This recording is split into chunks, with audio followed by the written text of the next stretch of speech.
నమస్తే, నేను మీ doctor Sampath Kumar, world record blood donor. ఈ రోజు నేను బసవతారకం క్యాన్సర్ హాస్పిటల్ కి ప్లేట్లెట్స్ డొనేట్ చేయడానికి వచ్చాను. ఇక్కడ చూస్తే చిన్న పిల్లోడు కాడి నుంచి ముసలోళ్ళ వరకు క్యాన్సర్ తో బాధపడుతున్నారు. అసలు క్యాన్సర్ రావడానికి కారణాలేంటో ఈ వీడియో చూడండి. మనం మార్నింగ్ లేచిన దగ్గర నుంచి ఈవినింగ్ పడుకునేదాకా వాడే ప్రతి పదార్థంలోనూ క్యాన్సర్ వచ్చే అవకాశం ఉంది. మార్నింగ్ లేవగానే టిఫిన్ పార్సిల్ తేడానికి వెళ్తారు. వేడివేడి ఇడ్లీ పార్సిల్ చేసేదానికన్నా ముందు దాని మీద ప్లాస్టిక్ కవర్ వేస్తాడు. క్యాన్సర్. ఒకవేళ ఫుడ్ ఇంట్లోనే ప్రిపేర్ చేసుకుని తిందామని ప్లేట్లో పెట్టుకుంటే ఆ ప్లేట్ చైనా ప్లాస్టిక్. క్యాన్సర్. తాగే వాటర్ బాటిల్స్, స్టోర్ చేసే వాటర్ టిన్స్ రెండు ప్లాస్టికే. క్యాన్సర్.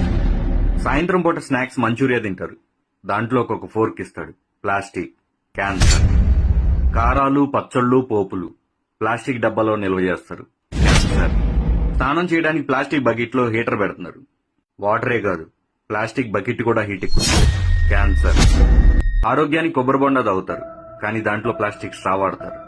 తలనొప్పని టీ తాగుతారు, కానీ దాన్ని పార్సిల్ ప్లాస్టిక్ కవర్ లో చేస్తారు.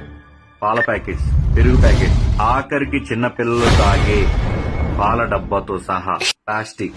క్యాన్సర్. వీటన్నిటికన్నా మోస్ట్ డేంజరస్ మార్నింగ్ లేచిన దగ్గర నుంచి ఈవినింగ్ పడుకునేదాకా వాడే మొబైల్ ఫోన్స్. క్యాన్సర్.